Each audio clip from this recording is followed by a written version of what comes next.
यार आज की इस वीडियो के अंदर हम प्रोपोजिशंस के बारे में बाकी की जानकारी देख रहे होंगे। ठीक है, पहले वीडियो के अंदर हमने काफ़ी बात करी थी प्रोपोजिशंस के बारे में। आज की वीडियो में हम बात कर रहे होंगे कुछ टर्म्स जो उससे रिलेटेड है, जिनके बारे में हम पिछली वीडियो के अंदर नहीं देख पाए थे, और एक आध क्वेश्चन कर रहे होंगे जो बोर्ड में आ चुके हैं। तो चलिए यार शुरुआत करते हैं। सबसे पहले हम देखेंगे कि आपके एंटीसीडेंट और कंसिक्वेंट क्या होते हैं। तो सपोज करिए यार आपके पास कोई एक कंडीशनल प्रोपोजिशन है, मतलब यार इम्प्लीकेशन वाला प्रोपोजिशन। ठीक है, जैसे कि मैं यहां पर लिखूं ए इम्प्लीकेशन बी। ठीक है यार, मैंने मार्कर दूसरा उठा लिया यहाँ पर, सॉरी, दूसरे वाला उठाऊंगा मैं यहाँ पर और लिखूंगा ए इम्प्लीकेशन बी। ठीक है, ए इम्प्लीकेशन बी। तो इसके अंदर यहाँ पर जो ए होगा आपका, अब ए और बी की वैल्यूज यार कुछ भी हो सकती है। जैसे कि सपोज करने की हम कोशिश करें, यहाँ पर ए की वैल्यू आप मान सकते हो इट इज रेनिंग, और बी की वैल्यू आप मान सकते हो इट इज ट्यूसडे। तो पूरा क्या हो जाएगा, if it is raining then it is Tuesday, है ना।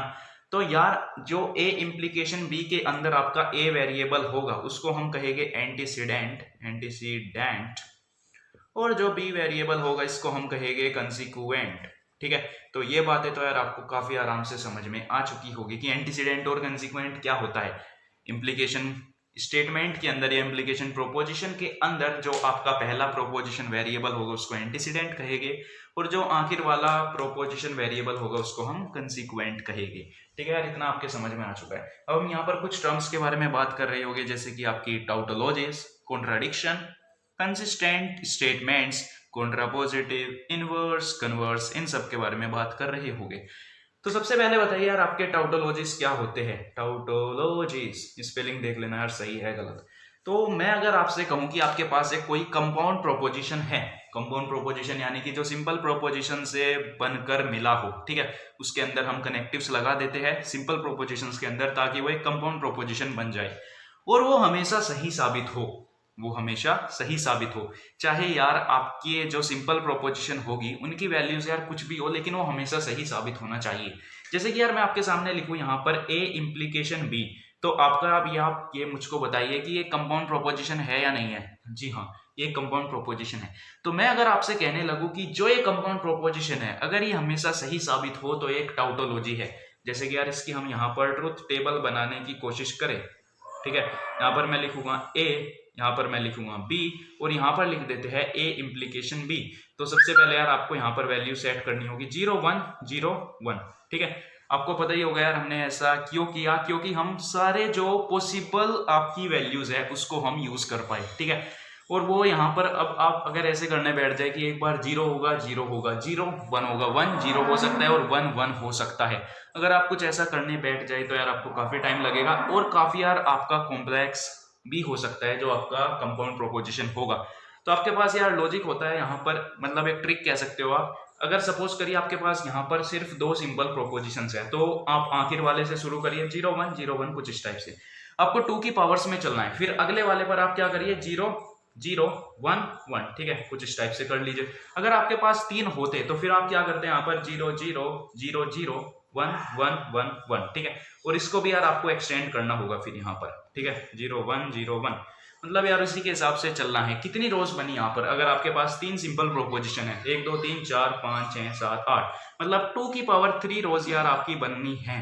अगर आपके पास 3 प्रोपोजिशंस है, 3 सिंपल प्रोपोजिशंस है, मतलब 2 की पावर n, n यहाँ पर क्या है आपके नंबर ऑफ सिंपल प्रोपोजिशंस। ये आपके बात समझ में आ चुकी होगी। यहाँ पर कितनी रोज बनेगी, आपके पास 2 सिंपल प्रोपोजिशंस है ना, आपके पास यहाँ पर 2 सिंपल प्रोपोजिशंस है, तो कितनी रोज बनेगी 2 की पावर 2 यानी कि 4, और यहाँ पर क्या आ जाएगा आपका 0 0 1 1। ऐसे बढ़ते चला जाना है आपको 2 की पावर्स में। तो ए इम्प्लीकेशन बी की यार यहाँ पर आप वैल्यू बताइए मुझको, ए इम्प्लीकेशन बी की वैल्यू। तो 0 0 यार इसकी वैल्यू हो जाएगी ट्रू। अगर आपने पिछले वीडियो स्किप किया तो एक बार उसको देख लेना, वहां पर आपको समझ में आ जाएगा कि ऐसा क्यों होता है। 0 1 की वैल्यू भी यार आपकी हो जाएगी ट्रू। तो यार मैंने यहाँ पर 0 क्यों लिखा, 1 आएगा यहाँ पर भी 1 आएगा। 1 0 की वैल्यू 0 और 1 1 की वैल्यू फॉल्स। तो अब आप मुझको बताइए कि क्या ये हमेशा सही है, किसी भी कंडीशन में हमेशा क्या ये सही है, क्या ये हमेशा सही साबित हो रहा है? बिल्कुल नहीं। देखिए यार ये यहाँ पर सही साबित हो गया, यहाँ पर भी ये सही साबित हो गया। यहाँ पर भी नीचे वाले में सबसे सही साबित हो चुका है, लेकिन यार जो है आपकी थर्ड वाली कंडीशन है यहाँ पर ये सही साबित नहीं हो पाया है। मतलब हर एक कंडीशन में ये सही नहीं है, इसीलिए ये टाउटोलॉजी नहीं कहलाएगा। लेकिन अगर मैं आपके सामने यहाँ पर एक और ट्रुथ टेबल बनाने की कोशिश करूँ तो देखिए यार, मैं यहाँ पर लिख दूँ a और यहाँ पर इस बार मैं वेरिएबल की जगह कोई वैल्यू ले लेता हूँ, चलो 1, ठीक है। 1 मैंने यार यहाँ पर एक वैल्यू ले ली और मुझको फाइंड करना है यहाँ पर a एंड b, ठीक है, a एंड b। तो यार इसकी बनाइए अब।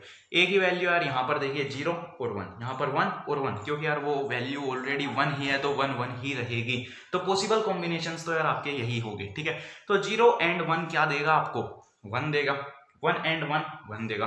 तो जो आपका यार ये कंपाउंड प्रोपोजिशन है इसकी वैल्यू हमेशा सही है, आप कुछ भी कर लीजिए। तो a यार मैंने यहाँ पर फिर से b लिखा तो यहाँ पर आएगा आपका 1, ठीक है, यहाँ पर क्या आएगा आपका 1 आएगा। तो यार जो ये आपका कंपाउंड प्रोपोजिशन है, ठीक है, इसकी वैल्यू क्या हो, हमेशा सही है। यहाँ पर भी ट्रू, यहाँ पर भी ट्रू, हर पॉसिबल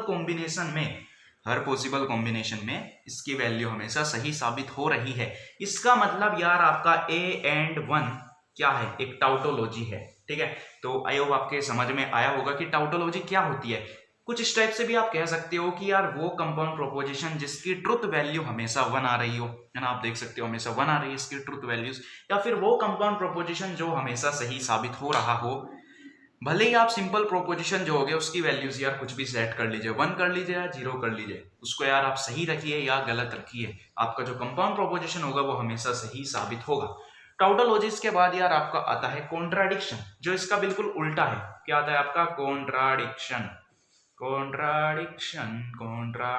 ठीक है। अब कॉन्ट्राडिक्शन क्या होगा यार, जैसे कि मैं यहाँ पर लिखूं a इम्प्लीकेशन b, अगर आपका एक कंपाउंड प्रोपोजिशन हमेशा गलत साबित होता है तो इसको हम कह देंगे कॉन्ट्राडिक्शन। लेकिन अभी अभी आपने देखा था वहां पर 1 1 0 1 आ रहा था, ठीक है, तो वो हमेशा गलत साबित नहीं हो रहा था। लेकिन जैसे कि मैं यहाँ पर लिखूं a, ठीक है, यहाँ पर मैं 1 ले लूं फिर से और यहाँ पर मैं लिखूं a और b, ठीक है। इस बार मैंने और का यहाँ पर और कनेक्टिव का यूज किया है, तो a की वैल्यू 0 1, यहाँ पर 1 1। तो यहाँ पर बताइए इसको यार 0 कर लेते हैं, चलिए 0 कर लेते हैं इसको। तो 0 0 0 और 0 अगर आप लगोगे 0 और 0, फिर से यार मैं b क्यों लिख रहा हूँ, यहाँ पर आदत हो गई है मुझको गलत करने की, है ना। तो 0 और 0 क्या होगा आपका 0 होगा, 1 और 0 क्या होगा आपका 0 ही होगा, है ना, बिल्कुल यार। तो अब आप देख सकते हैं ये हर एक कंडीशन में क्या गलत साबित हो रहा है, इसीलिए आप कह सकते हो कि a और 0, यार ये मार्कर क्या कर रहा है मेरा, तो मुझको इसको रिफिल करना होगा एक बार, तो मैं इसको रिफिल करके वापस आता हूँ, ठीक है। तो a और 0 क्या है आपका यार यहाँ पर हमेशा गलत साबित हो रहा है, इसीलिए क्या है ये आपका एक कॉन्ट्राडिक्शन है।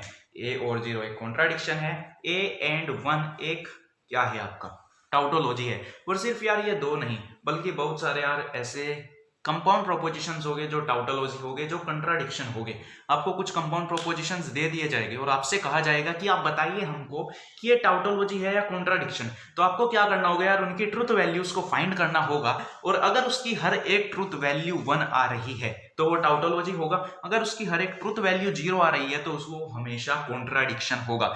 चलो यार एक बार मैं रिफिल करने से पहले इसको कंसिस्टेंट स्टेटमेंट्स के बारे में और बता देता हूँ। किसके बारे में, कंसिस्टेंट स्टेटमेंट्स। तो देखिए यार कंसिस्टेंट स्टेटमेंट्स क्या होती है, वे स्टेटमेंट्स जो कभी गलत साबित हो कभी सही साबित हो। जैसे कि यार आपने देखा था ना a इम्प्लीकेशन b जो था आपका, उसकी वैल्यू क्या थी 1 1 0 1। तो देख सकते थे वो कभी सही साबित हो रहा था, वो कभी गलत साबित हो रहा था। मतलब यार जिनकी ट्रू वैल्यूज कभी 1 हो कभी 0 हो, मतलब जीरोज और 1 का कॉम्बिनेशन हो, उसको हम कंसिस्टेंट स्टेटमेंट्स कहेंगे। यानी कि a इम्प्लीकेशन भी आपका एक कंसिस्टेंट स्टेटमेंट है, a और 0 आपके कॉन्ट्राडिक्शन है, a एंड 1 आपका एक टाउटोलॉजी है। तो आई होप ये 3 टर्म्स आपके समझ में आ चुकी होगी। तो चलिए यार मैं वापस आ चुका हूँ और सबसे पहले हम देखेंगे कि यार आपका कन्वर्स क्या होता है, ठीक है। कन्वर्स के बारे में हम सबसे पहले यहाँ पर देख लेते हैं। तो सपोज करिए यार यहाँ पर आपके पास लिखा है a इम्प्लीकेशन b, ठीक है, कुछ इस टाइप से आपके सामने यहाँ पर लिखा है। तो अगर मैं आपको यहाँ पर कुछ ऐसे लिखकर दे दूं b इम्प्लीकेशन a, यानी कि मैंने यहाँ पर क्या किया, एंटीसीडेंट और कंसीक्वेंट को बदल डाला, ठीक है। तो जब मैं एंटीसीडेंट और कंसीक्वेंट को बदल दूं तो उसी को हम कहते हैं कन्वर्स। यानी कि अगर आपका एक ये कंपाउंड प्रोपोजिशन है तो इसका इनवर्स क्या होगा, बी इंप्लीकेशन ए। जैसे कि एक एग्जांपल ले हम यहां पर, ए तो यार आपका एक प्रोपोजिशनल वेरिएबल है, तो ए की वैल्यू क्या हो सकती है, जैसे कि मैं यहां पर लू इट इज रेनिंग, ठीक है, इट इज रेनिंग। मैं यहां पर इसका एग्जांपल लेता हूं, मतलब इसकी वैल्यू सेट कर देता हूं, और बी की वैल्यू मैं यहां पर सेट कर देता हूं इट इज मंडे, ठीक है। अब भी कह रहे होगे कि यार कभी आप कह देते हो कि मंडे को बारिश हो रही है, कभी ट्यूसडे को हो रही है यहाँ पर। तो यहाँ पर इसका मतलब क्या है, if it is raining then it is Monday, है ना। लेकिन अगर मैं इसका इनवर्स करूं, देखिए यार आपका ओरिजिनल स्टेटमेंट क्या है यहाँ पर, if it is raining then it is Monday, है ना, ये आपका ओरिजिनल स्टेटमेंट है। लेकिन अगर मैं इसका कन्वर्स कहूं आपसे निकालने को, तो इसका कन्वर्स क्या होगा, इसका कन्वर्स ये होगा, if it is Monday, if it is Monday तो आप खाओ डंडे, ठीक है। इट देन सॉरी यार देन इट इज रेनिंग, ठीक है, देन इट इज रेनिंग। तो यहां पर बारिश तो यार बिल्कुल नहीं हो रही है, कभी आप ऐसे सोचो। तो अगर यहां पर मंडे है तो बारिश हो रही है, इसका इनवर्स यार सॉरी इसका कन्वर्स ये हो जाएगा, ठीक है। तो कन्वर्स तो आपके समझ में आ चुका है कि ए इंप्लीकेशन बी को अगर हम बी इंप्लीकेशन ए लिख डाले तो वो उसका कन्वर्स हो जाएगा। तो कन्वर्स के बाद अब हम बात करेंगे यहाँ पर इनवर्स के बारे में। तो इस व्हाइट बोर्ड को थामना पड़ेगा यार एक जगह पर, यहाँ पर इनवर्स के बारे में बात करेंगे, ठीक है। इनवर्स क्या होता है किसी भी स्टेटमेंट का। तो देखिए सपोज करिए यार आपके पास मैं यहाँ पर लिख कर दूं ए इंप्लीकेशन बी, तो आप क्या करिए यार, सबसे पहले एंटीसीडेंट का नेगेशन कर दीजिए, फिर इंप्लीकेशन लगाइए और बी का नेगेशन कर दीजिए, ठीक है। तो यार यही आपका इनवर्स होता है। जैसे कि यार एग्जांपल ले, यहां पर ए को मैं लिख दूं आपके किसके बराबर, इट इज रेनिंग, ठीक है, इट इज रेनिंग, और बी को मैं यहां पर लिख दूं आपके इट इज मंडे, ठीक है। कुछ इस टाइप से यार मैंने लिख दिया। तो पूरा स्टेटमेंट क्या होगा, if it is raining then it is Monday. लेकिन मैं आपसे कहूं कि यार आपको इसका इनवर्स निकालना है, तो इनवर्स निकालने के लिए आप यहां पर क्या करोगे, सबसे पहले एंटीसीडेंट का नेगेशन करोगे। तो इसका नेगेशन करिए यार, इसका नेगेशन होगा इट इज नॉट रेनिंग, क्योंकि यार वो ट्रू से फॉल्स हो जाएगा, ठीक है। तो इसका नेगेशन यार यहां पर होगा it is not raining. B का नेगेशन क्या होगा, इट इज नॉट मंडे। तो यार आपका इसका पूरे कंपाउंड प्रोपोजिशन का जो इनवर्स होगा वो क्या हो जाएगा, it is not raining, if it is not raining then it is not Monday, ठीक है। ये आपका इसका इनवर्स हो जाएगा। अब कॉन्ट्रा पॉजिटिव के बारे में अगर हम यहां पर बात करें, किसके बारे में, कॉन्ट्रा पॉजिटिव के बारे में, तो आपका कॉन्ट्रा पॉजिटिव क्या होता है इसके बारे में हम यहां पर बात कर लेते हैं। इसी के साथ बात कर लेंगे। आपको यार यहां पर सिंपल सा एक चेंज करना है। जैसे कि आपके पास यहां पर ए इंप्लीकेशन बी है, तो आपको क्या करना होगा, सबसे पहले इसका कन्वर्स कर देना है। कन्वर्स आपसे आता है, एंटीसीडेंट और कंसीक्वेंट को बदल दीजिए। फिर आप क्या करिए यार, इनका इंप्लीकेशन कर दीजिए, यानी कि आप इस पूरे का इनवर्स कर दीजिए। आप कुछ इस टाइप से भी कह सकते हो। तो इसका इनवर्स क्या हो जाएगा, बी इंप्लीकेशन बी नेगेशन, फिर उसका इंप्लीकेशन किसके साथ, ए नेगेशन के साथ। तो मतलब यार कॉन्ट्रा पॉजिटिव क्या है, किसी भी आपको जो कंपाउंड प्रोपोजिशन मिला है उसका सबसे पहले आप कन्वर्स कीजिए, कन्वर्स करने के बाद उसका इनवर्स कर दीजिए। तो अगर आपको यहां पर इसका कॉन्ट्रा पॉजिटिव निकालना हो तो क्या होगा, सबसे पहले आ जाएगा आपका ये बी, मतलब बी आपका एंटीसीडेंट बन चुका है, और इसका नेगेशन करिए। If it is not Monday, अगर आपको इसका कॉन्ट्रा पॉजिटिव निकालना है तो if it is not Monday then आपको यहां पर लगाना होगा देन, और फिर यहां पर इट इज रेनिंग की जगह पर आ जाएगा इट इज नॉट रेनिंग, क्योंकि यार इसका आपको नेगेशन करना है। तो ये होता है आपका कॉन्ट्रा पॉजिटिव और वो होता है आपका इनवर्स। तो कॉन्ट्रा पॉजिटिव यार क्या है, आपको सबसे पहले कन्वर्स करना है और फिर उसका इनवर्स कर देना है। और इनवर्स के अंदर आपको क्या करना है, यहां पर एंटीसीडेंट का नेगेशन करना है और कंसीक्वेंट का भी नेगेशन करना है। तो आपको बताना है कि P and negation of Q by conditional आपने यहां पर किया P इंप्लीकेशन Q। तो आपको बताना है कि जो यार ये आपका पूरा कंपाउंड प्रोपोजिशन है, जो आपका ये पूरा कंपाउंड प्रोपोजिशन है, ये टाउटोलॉजी है, कॉन्ट्राडिक्शन है या कंसिस्टेंट स्टेटमेंट है। तो आपको यार ये बताना होगा। तो बताइए यार कैसे आप इसको पता लगा सकते हो। तो अगर ये टाउटोलॉजी हुआ तो मतलब यार इसकी सारी ट्रुथ वैल्यूज 1 आ रही होगी। अगर ये आपका कॉन्ट्राडिक्शन हुआ तो इसके पूरे स्टेटमेंट की ट्रुथ वैल्यूज 0 आ रही होगी। और अगर ये कंसिस्टेंट स्टेटमेंट हुआ मतलब 0 और 1 का कॉम्बिनेशन आ रहा होगा।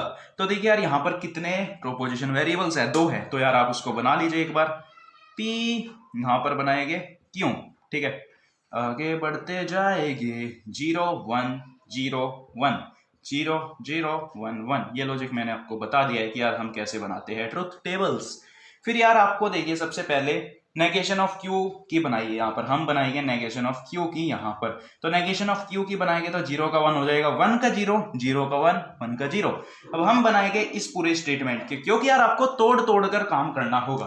तो यहाँ पर P and negation of Q, मतलब आपको क्या करना है, इसको इसके साथ एंड कर देना है, A एंड D, ठीक है। तो एंड का यार 1 कब आता है, अगर दोनों 1 हो, बाकी में 0। तो देखिए यार दोनों में 1 कब है, यहाँ पर इस वाले में है 1 1, तो यहाँ पर 1 आएगा आपका, बाकी सब में आपका 0 आने वाला है, ठीक है। तो P एंड Q का बन गया। अब आप क्या करिए, यहाँ पर P इम्प्लीकेशन Q का बनाइए, P इम्प्लीकेशन Q का बनाइए।